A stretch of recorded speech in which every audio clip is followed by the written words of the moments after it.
Here's your host, Alex Garrett.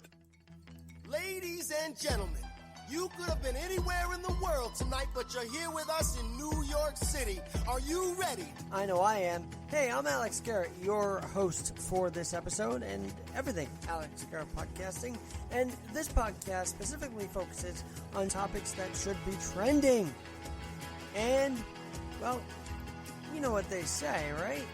Oh, if the shoe fits, wear it. Well, that line means so much to me. Find out why next on Alex Garrett Podcasting, where we wear that shoe proudly. And indeed, that shoe is worn, that rollerblade is worn proudly, no matter where I go.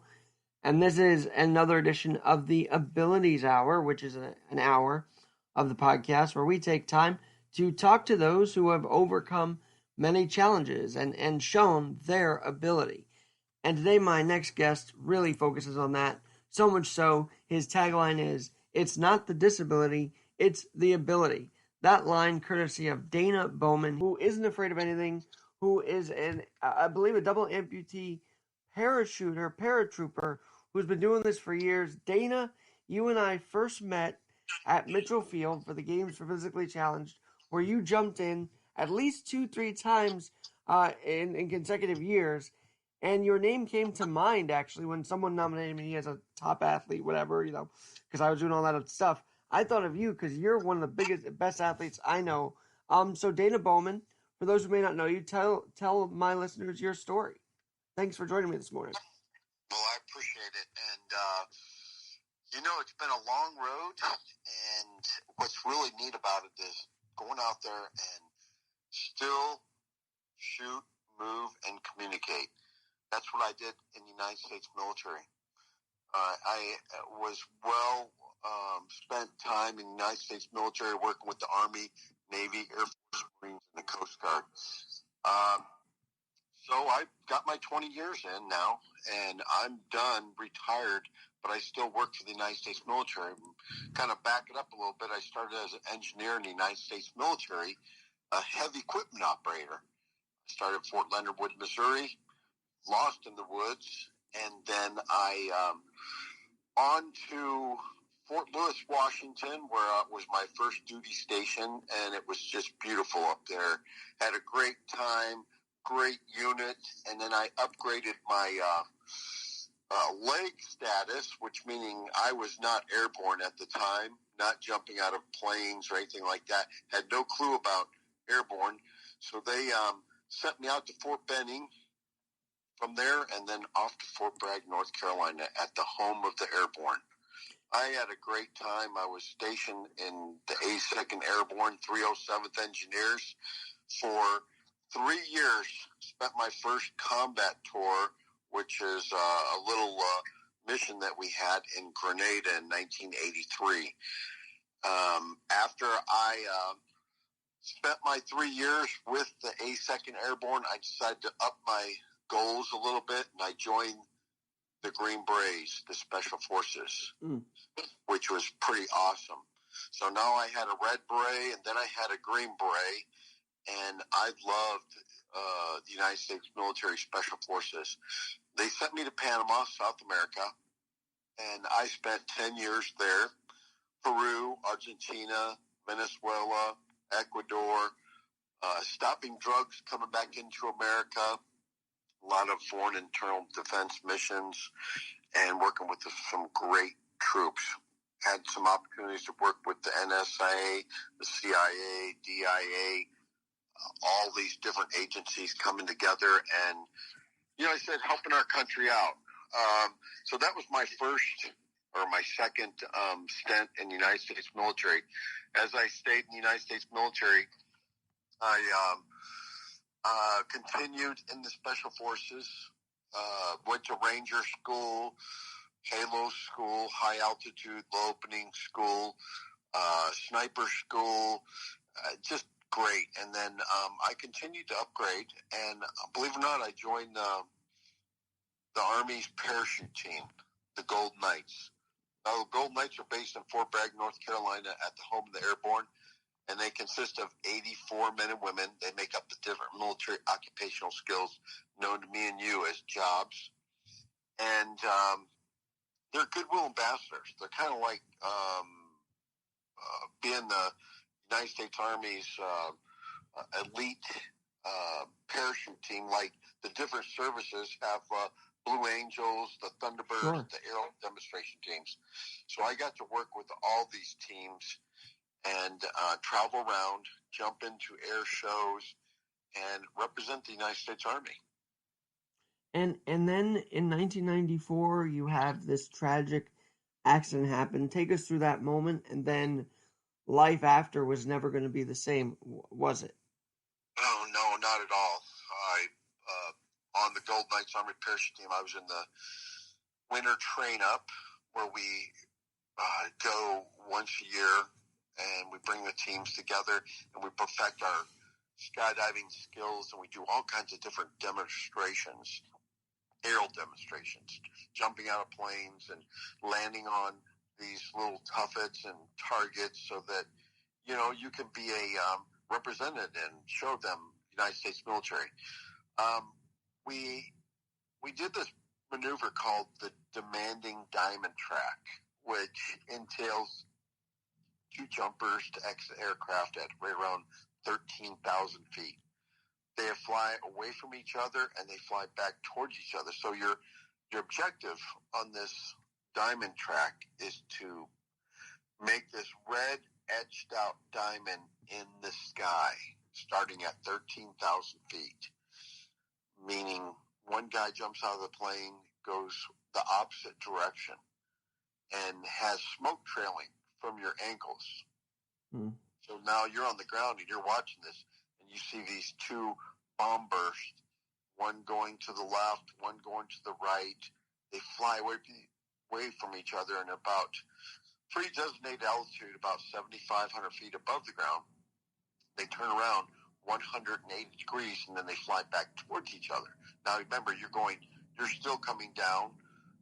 You're getting further and further away from each other. Then you turn around, you come back towards each other.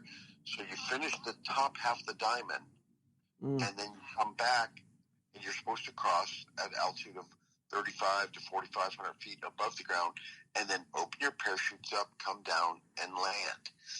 Well, on the bottom half of this diamond track, February 6, 1994, about 10:30 in the morning, myself and my partner have just performed our sixth jump of that morning. And this was our last one. We were going to get our break, and we were done for that weekend. We got closer and closer and faster, and we gained speeds of right around 300 miles an hour. On the pass, believe it or not, my partner got a little too close. I seen him coming on me, but you could not change direction.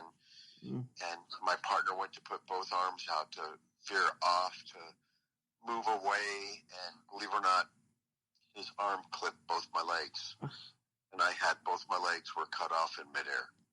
Now, here's the crazy, and that is one insane part of that. I didn't realize your partner also died almost on impact, it seemed, from what I read in the bio. So I guess a couple questions. Firstly, do you ever suffer a case of survivor syndrome in addition to still missing your legs? Or how were you able to recover from all of this trauma and really still do this? Because I know you still parachute to this day. So what was the first couple years like in getting back into it? Self-pity, bitterness, depression, sure. I mean, you get all that. I mean, I just had the best thing that I've ever done in the United States military. The military all was going down the drain. Like, when you lose your legs, you're a different person. You're now disabled. You're a person that jumped out of planes and did all these things in the United States military. I love the military. And then it was, you've got to leave the military. You've got to take your disability, and we don't need you no more. And, you're not worth anything. and these were the things that were thrown at me. I didn't want that. I had no clue about disabilities. I couldn't even say the word of prosthesis or prosthetics, or there was nobody there to walk up to me and say, "Oh, I'm a double amputee, or I'm a single amputee, or I've lost this. This is what's happened. Oh my golly, you're going to be fine. You're going to do great." It was the doctor saying, "You're not going to be the same for the rest of your life." And it was like very depressing. I'm like, I need some motivation. I just lost my best friend. I lost both my legs. How in the heck is somebody going to come in there and just boost me up?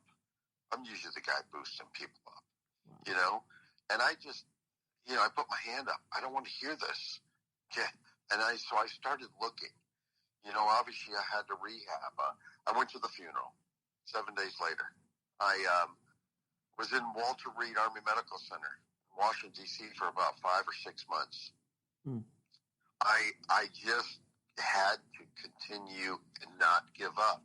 There was a lot of doubt in the United States military, and I was still in the military, and so I was on medical hold, and believe it or not, 5 months after my accident, I snuck out of the hospital, and I went back to Fort Bragg, North Carolina, and I made a parachute jump, my first time, with my prosthesis. That's amazing. And I came back to the hospital that Monday, and it freaked everybody out because I told them what I was going to do, and they didn't take me seriously. They said, "Well, what are you doing? You need a pass for the weekend?" I said, "Yes." And it was about that 5-month mark, which I was about going crazy in the hospital, and, I wanted to do something. And so there was a wedding jump of a former Golden Knight that was there, and they kept coaxing me down, saying, come on down, you can jump out, we can make this together. And sure enough, I went down there, I did it, and believe it or not, that jump, with the video and the pictures of that jump, when I came back to the hospital, showed them that I could still do this, and I could do it safely. And believe it or not, 9 months after my tragedy triumph arose, I became the first double amputee to re-enlist back in the United States military. In front of God and country, I parachuted back in with the Gold Knights, main post Brayfield, Fort Bragg, North Carolina, at the home of the airborne. They gave me a chance to come back, and I did. Well, that is amazing. By the way, North Carolina seems to be the home of some really amazing comeback stories. Because you sort of were like Michael Jordan, right? You went undercover going to North Carolina to go back and do it. Remember, Jordan actually rehabbed his knee down there at UNC. So I could see in North Carolina there's a lot of spirit there, and certainly you have that. So you start doing this more and more, and then you end up at the games for the Physically Challenged, which is where I met you, in Nassau County, New York. And I tell you, you really inspired a lot of the kids that day. I don't know if you know that or not, but when you jumped in, there was a lot of excitement from the kids that saw you jump in. Yeah, that was one of my highlights of being able to give back, and especially to the physically challenged, because we all have some type of a disability, believe it or not. Yeah, really think about it. Not like, that's what my motto is. It's not the disability, it's the ability. I love that. And yes, I do remember that that incredible jump up there for all those kids and all the participants of the games up there. And I tell that story all the time because it was a little unique being in New York and in between JFK and LaGuardia and bringing a helicopter down for the parachute drop. And it just was a normal helicopter. I mean, this helicopter came from East Hampton, and it was a Black Hawk helicopter. It was a military helicopter. And not everybody gets to jump out of a, Black Hawk helicopter. Sure. And obviously being retired now, leaving the military, you have to have some type of credentials. And, obviously my credentials still weighed on and helped that out. But this helicopter team that came down there was, I mentioned East Hampton, and it was the search and rescue squadron up there. And I don't know if you remember the movie The Perfect Storm. No, I do not actually. There was a helicopter, and they were out there. There was a perfect storm, and they went out. This helicopter went out, and to save life, and you would not believe in the credible time that they fly in these horrible storms to save people's lives in ships out in the ocean. Well, the same helicopter, believe it or not, crashed. And if you have seen that movie, you know that the main pilot died because he drowned in this helicopter. But this was the same helicopter. This was the same crew that flew out there to pick me up, to jump me in for the games. And I just thought it was pretty awesome to meet those guys and, be the only guy in this huge Black Hawk helicopter to jump in for the games. And I mean, that's patriotism, to bring the American flag in, to be a double amputee and to have the freedom that you are, even having your disability, and people believe in you.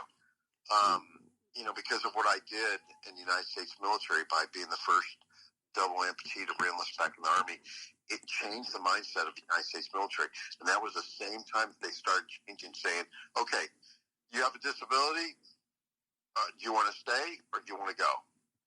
It did not matter. They knew that it was time for us to have people with disabilities. And, because there's something for all of us. We might, I might jump out of a plane differently than you would if you had 2 arms and 2 legs. Guess what? I have over 4,000 jumps now. I have 32 parachutes. And let me tell you, when I left the United States military, I went to college and I got my aeronautics degree.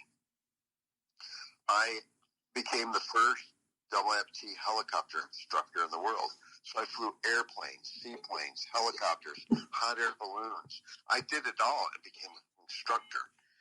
And, you could do anything, and you have to tell people and show people, people with disabilities always have to, surprise people, show them that you can do this safely. I would say we got to smash stigmas almost every day of our lives. You know what I mean? And show that we can have the ability. Now, I'm talking with Dana Bowman. You can actually find him out at danabowman.com. And he's not just jumping as WAMBT. He's putting more into the community. He has the Halo for Freedom Warrior Foundation. So let's go to today. We've been in this massive lockdown, quarantine. And so I gotta ask, have people come to you saying, yeah, I'm feeling down about all this? How are you lifting people up during this time where uplift is so needed right now? Obviously, I live in Texas, outside of Fort Worth. I'm in Weatherford, Texas. And, they have the masks going on around Texas. And I'm going to tell you, we're about sick of it. We want to get moving. All right. I've already been to about 8 different states for the last few months, parachuting into rodeos, awesome. Golf events, special events, especially for the kids. You can't give up. Sure, it's a tough time, but we might be a little bit different than where you're at up in New York or in the surrounding areas. The guys do not like it here in Texas. We are wanting to get back to work, and they are. We are wanting to get our kids back to school, and they are. Right, because you can't parachute in a Zoom call, right, Dana? So that's right. Yeah, I've done some Zoom conferences in the last few months. It's what a big change. My kids are both in college now. I have twin girls, and they're 20 years old, and yes, they do not like staying on the internet. They want to be hands-on. This is America. We can get over this. Guys, gals, You know, the elections are coming up right around the corner. We need to take our country back. And I didn't know if you want to go there. I didn't know if you want to go there, and I'm glad you did, because when you mentioned Fort Bragg, in this day and age, now we're saying that's not a name that should be on a fort. Are we kidding ourselves? Like, I mean, you should write a letter saying, don't remove this. Look at the good that Fort Bragg did for me. I don't know if you want to do that or not, but it's true. There are good stories that happen, and the names are now being removed. I can't understand it, Dana. It's our history. You know, look what our forefathers have done for us. We wouldn't have the freedom that we have right now if it wouldn't be for what our guys and gals. Look at our Vietnam veterans. I mean, they fought. They got spat on. They had a horrible time, and I try to do as much as I can do, especially for our Vietnam veterans. And you know what? They're all dying because they have Agent Orange. There are more Korean War veterans alive now, and they were before Vietnam. We can't forget about our guys and what they've done, and that's why they have these statues and these stories of our forefathers. And sure, there was slavery. I mean, that's part of the history, But you know what? We're being torn apart with the black and the white. I'm getting ready to go to Fort Irwin to go do a presentation, and I have to do it on racialism. And I have to do it, which is ridiculous. I mean, why can't we all just get along? It's ridiculous. We have to take our country back. We have to be unity. I mean, we're a proud U.S. country, and we're looking like Venezuela. We're looking like all these other countries that are just killing and tearing their countries apart. Antifa, terrorists. It's terrible. Terrorists. And don't think that they're not. Folks, I'm a Republican. I'm a Democrat. I'm undecided. We have to get our country back. If we don't, we're at a turning point right now. There will be a civil war.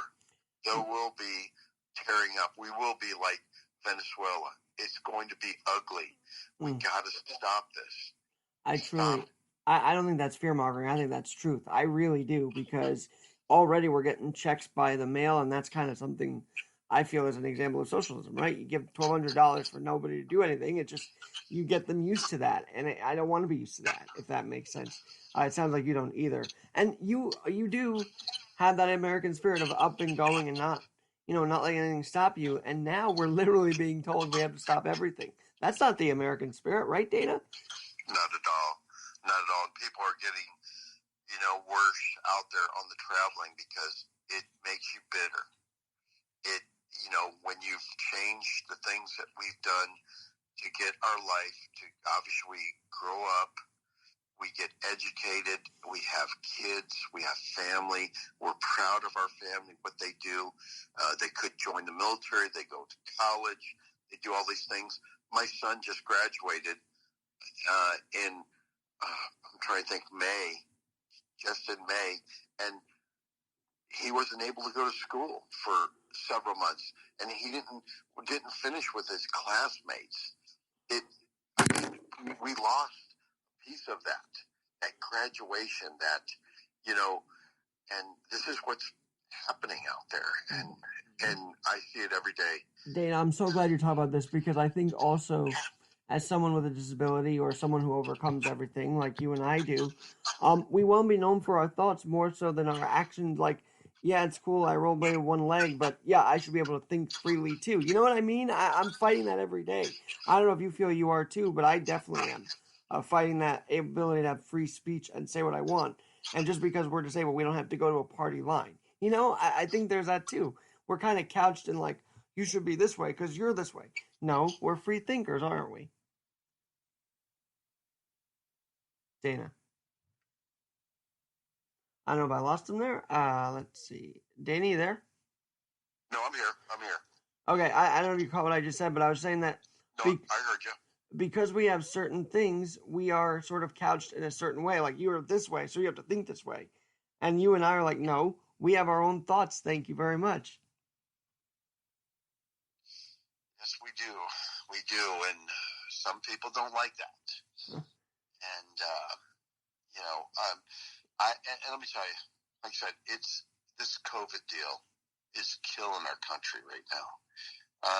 And if you look at the statistics on people with flu or car accidents or whatever, we have more of the flu, the different other things that are going on in our United States on people being infected with, whatever it is. There is more of that than there is of the COVID. I don't know if it's they want to keep telling you that everyone has it.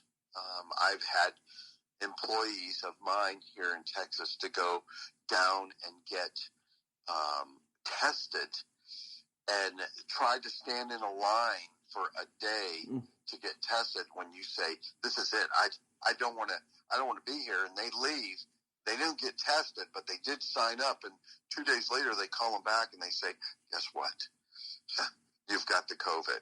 And they never got tested. I know. It's ridiculous. Because, okay, these hospitals, if you walk in there, you have COVID. And we've heard these stories, and they're true. Because I've seen it with my own employees here in Texas. And it's just ridiculous because if you have people that come to your hospital and they test positive, then guess what? You get relief from the federal government. You get money. So we tell our employees, okay, guys, everybody has COVID. If they walk in, if they die in a car accident, they died of COVID. If they are in a train accident, they die, they had COVID. And it's just ridiculous. And there's these numbers and it's a political deal. It's ridiculous. I mean, this is all we're seeing of there. Okay, I wear a mask, okay, when they make me wear a mask. I mean, why do you drive down a road and you're the only person in the car and you have a mask on? It's ridiculous. Dana, I heard on the bus yesterday, keep in mind, I'm in the city where we had rioting and looting and breaking of stores and everything.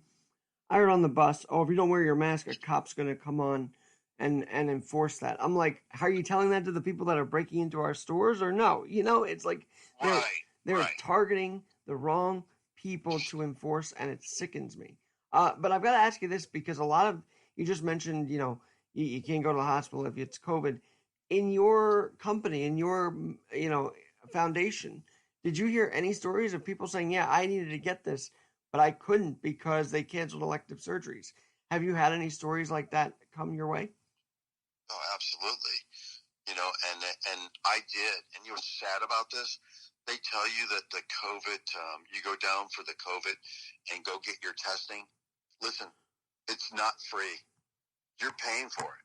There is $400 or $500 in Texas. If you go down and you go get tested, you're paying $400 or $500.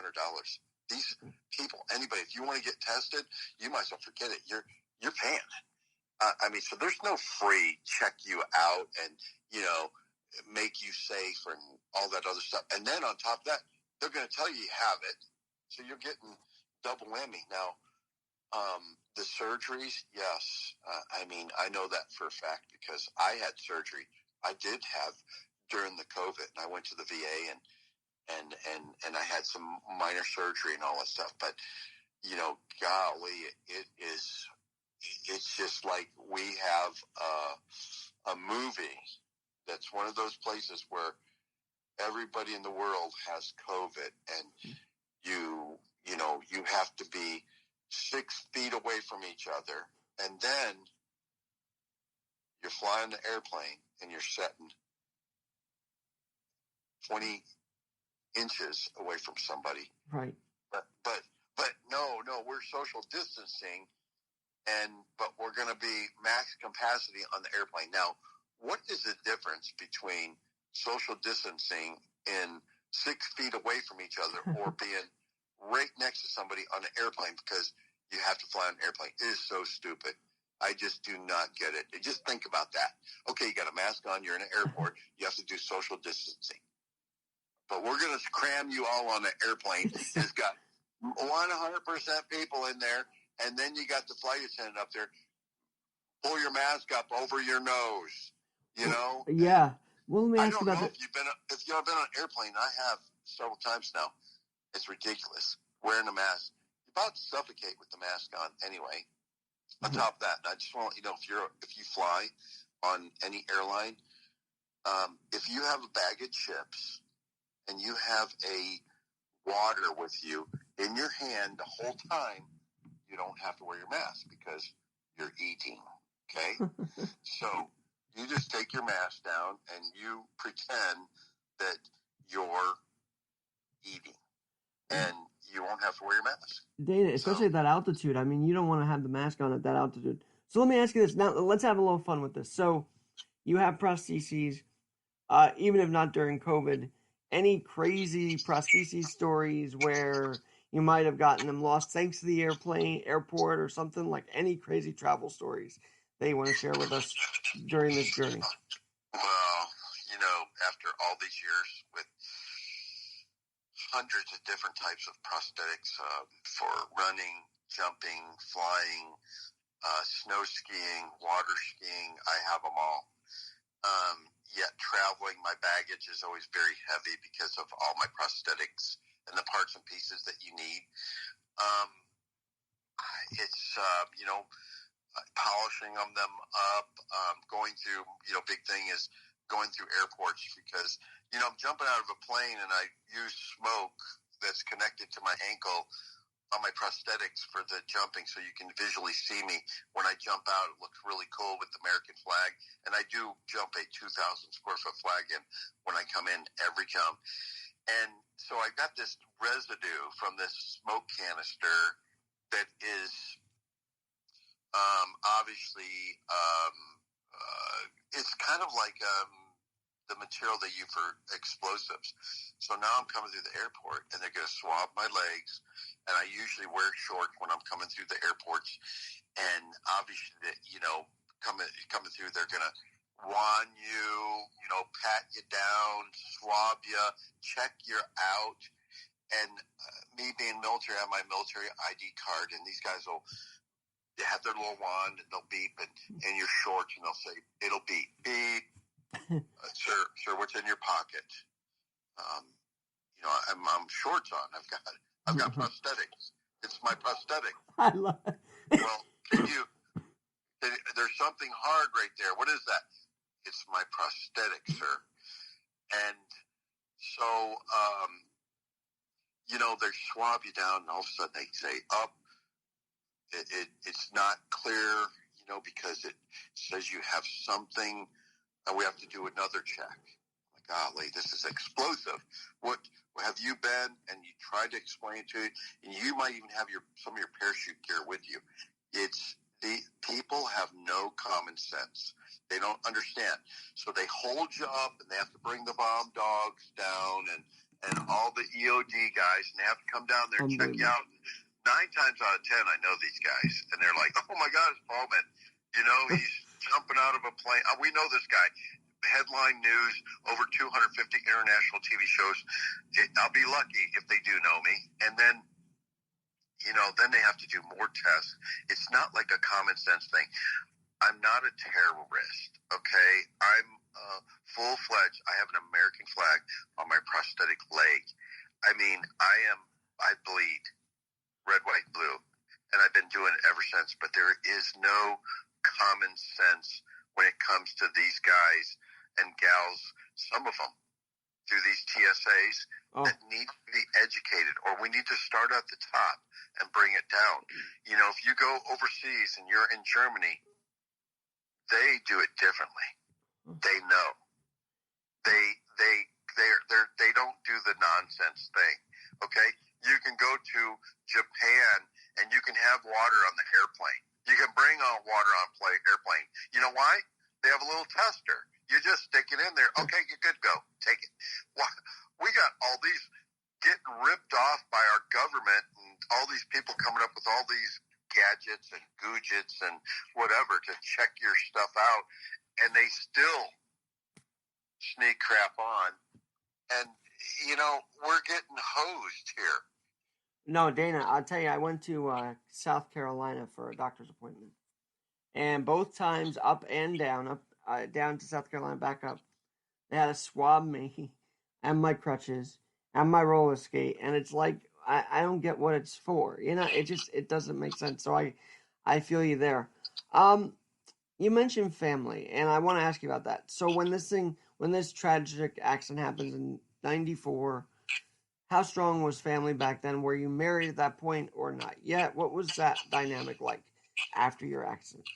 I was married probably about 8 days before my accident. And so it was brand new. And believe it or not, when I was in the hospital, she did not want to be there. She did not like the guy that had no more legs. I mean, she was somebody to look at you like, oh, I don't want to be here. This guy was my guy that jumped out of planes, and he did all these incredible things. And it was special forces, and the big bad, military guy. And then now he's disabled. So believe it or not, my wife left me when I was in the hospital, and that was it with that. Wow. I recovered by myself and had to be strong through those doctors and for the sneaking out and joining back in the military. And so after I left the military, in my 20 years in, that's what I did. That's how I met you guys up in New York, and with still jumping, still speaking, motivational speaking. And I went to UND Aerospace up in North Dakota, got my aeronautics degree, and I moved to Texas. And believe it or not, when I was at UND Aerospace, I met a lady up there, and I got married. And I had twin girls. I brought my girls to Texas. And, I've been here ever since. Amazing. And I've traveled all over the United States. I do about 100 demo jumps a year and have some great parachute stories. And I always tell some great stories from, flying or jumping or just meeting some incredible heroes. I met the guys, the Boston bombing. I met, almost all the Medal of Honor recipients in the United States military, our Vietnam veterans, our, Korean War veterans, our last guys that are gone now, they're Tuskegee Airmen. I mean, we've lost a lot of heroes, and we do every day. And, these poor veterans now are really suffering over this because, they say the older that you are, the more susceptible you are to this COVID deal. And, so they're all not coming out. They're not going. People are not driving. They're fighting. They're, because they watch TV, they watch the internet, and they scare them to dickens. Well, by the way, I do love the stories of we're seeing like a 99-year-old or a 100-year-old who survived World War II, survived this too. It's like, wow, that's amazing. And it really goes to show the tenacity, right? So if you're 100 and surviving, that means you're tenacious. And just like you are, Dana, right? So I think there's a lot of correlation between staying active, staying fit, and staying healthy. No, it really is. Is there a time where someone may catch you without you wearing the legs? Do you ever have a downtime where you're not wearing them? And just because I know sometimes it may get a little too much, but are there any times where you don't wear it? No, I have not. I keep my legs on all day long, and I do whatever I can do. I mean, that's part of me. Have you?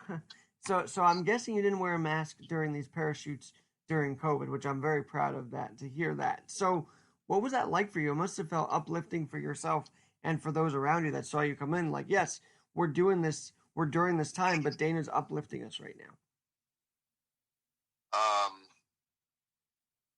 I'm just, just trying to not give up. And on top of that, to inspire, I had tons of events were canceled after this COVID thing. And it just, obviously it's my revenue. When I go out and jump and speak, I get paid for a lot of this stuff. And, and then when you get something changed, your whole life like that, and,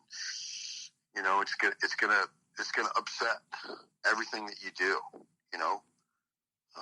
Economy's been tough. And yet here you are. You're still doing so. But you did mention you did do some events. So do you want to tell us a little bit about?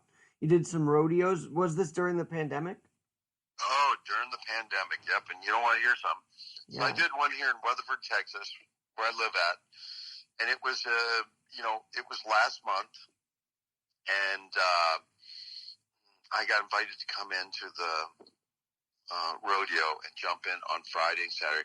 But what happened was months earlier they called me. They go, Dana, because the sheriff's posse called me and said we're canceling.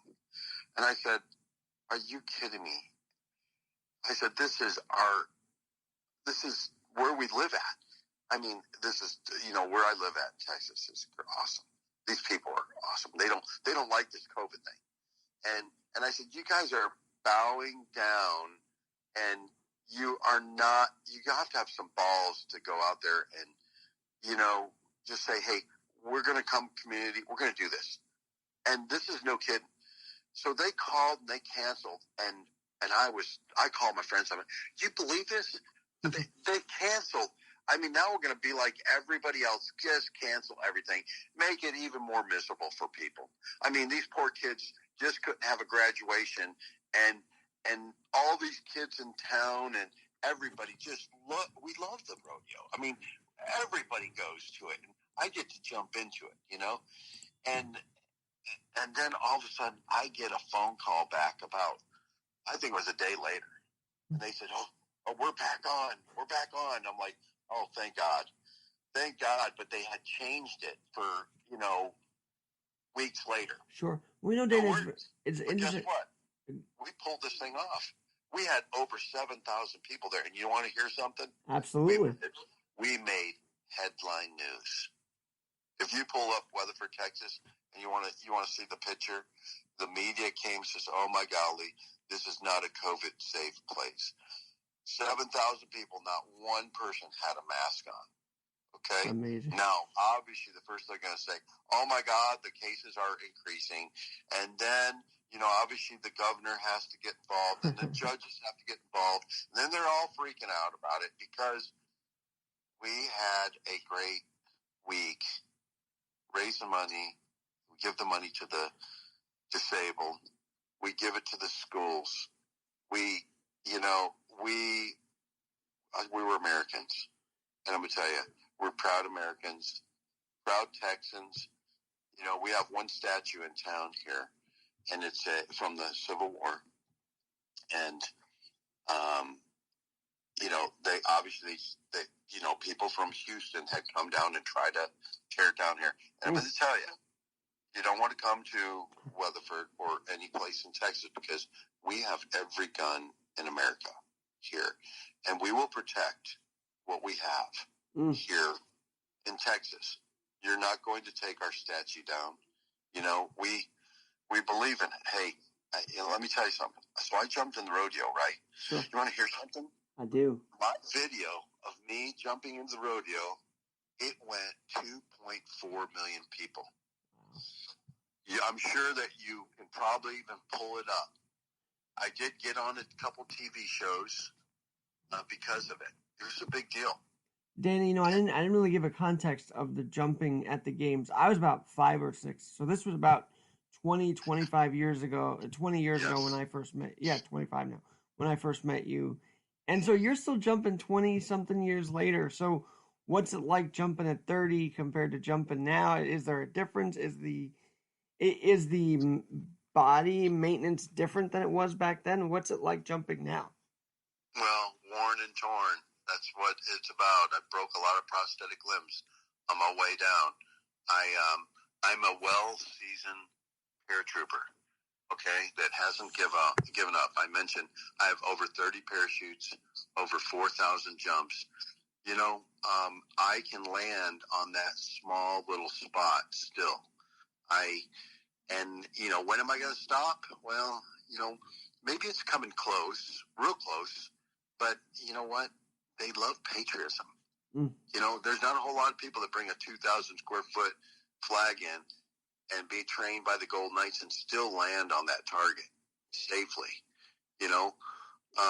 So, I don't know if the listeners, your crowd that listen to you on your podcast, that, what their views on that. But let me tell you, that jump that I did in the rodeo just several weeks ago, and then I went up to Sturgis, I did another jump in there, and it was the same deal there. I got on national news, was on Fox and Friends, and the first thing they said on there, people trying to portray over top of it, oh my golly, the COVID cases in Sturgis with all these big bad bikers, it's just rampant, which it wasn't. Right. They bring these stories up to frighten people, and I don't know why. But so this headline news, this picture of myself coming in there, I believe it or not, we know who our president is, President Trump, and we love our president, especially Texas, and more and more of it. We're wanting to get our country back. By the way, Dana, everybody loved Trump before he was. Everybody loved Trump before he was president. I don't know what changed, but everybody, rappers wanted to be like him. Disabled community welcomed him with open arms. By the way, we would have him at the Viscardi school. So I don't know what changed, but I think it's.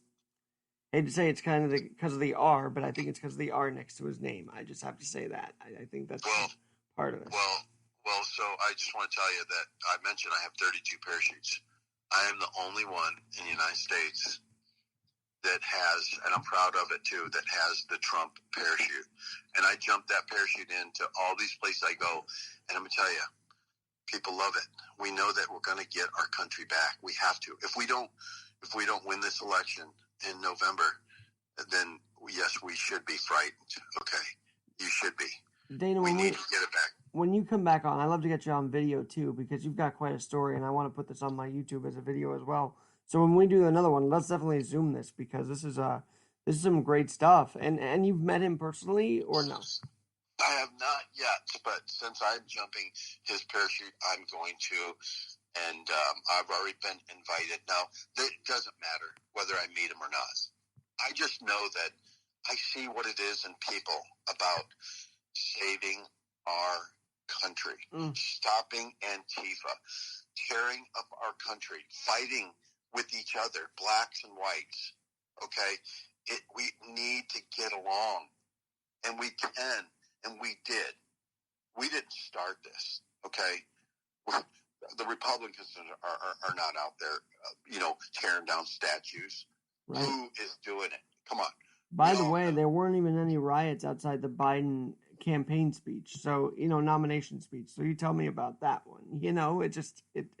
It proves to me something that there is a leftist thing going on. I'm not going to relent in saying that, because how can you explain no mob outside Biden's speech but a mob outside Trump's speech? There's no question what that is. There's no question. I'm with you, brother. So I've got to ask you one. Really this. Every jump since you've had this happen and you overcame this and everything, do you do it for your partner that did die in that crash? Do you say, I'm going to jump for my friend Jose Aguilan, Sergeant Aguilan, every jump? Like, do you dedicate that to him, even if you don't say it in mind and spirit? Absolutely. Listen, I know he'd be proud to see what I've done. What happened to us when we hit each other, it was an accident. Accidents happen every day. You just have to overcome that. And I'm sure there's people in here that are listening that have some type of a disability and some tragedy, something. Why them? Why did this happen to me? Or a lot of times we don't know. God knows. Okay, we don't, but there's people that love you. Okay, we have a big problem, and don't think it's not in America, in the military, of suicide. And so it's not like you hear the 22 service members kill themselves a day. And listen to me, they're Americans kill themselves. There are more thousands of people kill themselves every day because they get depressed. Don't think that people haven't committed suicide because of what's going on in our country right now. Yes, they are.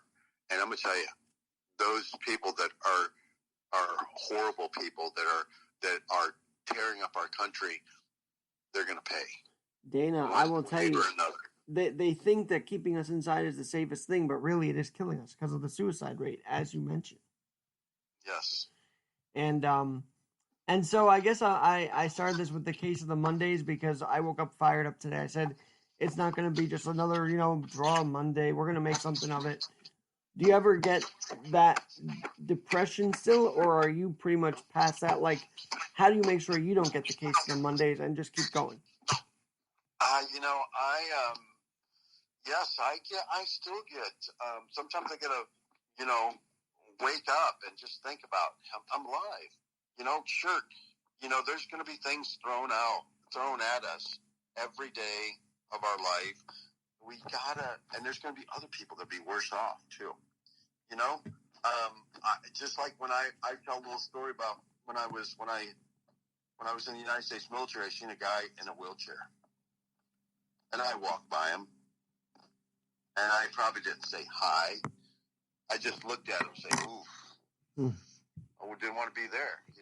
I mean, really, I looked at this guy like, "Ooh, God, hate to be him," and never even thought about it. That's how normal people with 2 arms, 2 legs do. They walk by somebody and just look at them and maybe disgust, maybe saying, poor guy or whatever. And then no kidding, I become a double amputee. I'm in a wheelchair. And you know what? I seen that soldier walk by me, do that same look that I just did. And now I got it. I get it, okay? It took me being a guy that had it all and down to here, no legs, one above the knee, one below the knee, in a wheelchair. Now I'm disabled. And I'm going to tell you, people look at people differently with disabilities. And we don't want to be looked at like that because I remember what I did. And sure, I was wrong, but that's all the things that, like I said, these listeners and people that have 2 arms and 2 legs or have some type of a small disability. Remember, we all have a disability. Your disabilities are the things you think you can't do. Remember all these things I just told you, being a pilot, jumping out of a plane, shoot, move, and communicate. I'm still out there actively doing all this stuff. I might walk differently, and you know what? I might get in that airplane and fly that airplane differently, but guess what? I have a first-class medical. I fly. I've been checked out by the FAA. I have a statement of demonstrated ability certificate that being checked out, I can fly helicopters, seaplanes, multi-engine airplanes. I can fly them all. And can you do that? Okay, you can if you want to. Of course. Go out there. Hey, Dana, I'm talking about Dana Bowman. He is a double-amputee paratrooper, parachuter.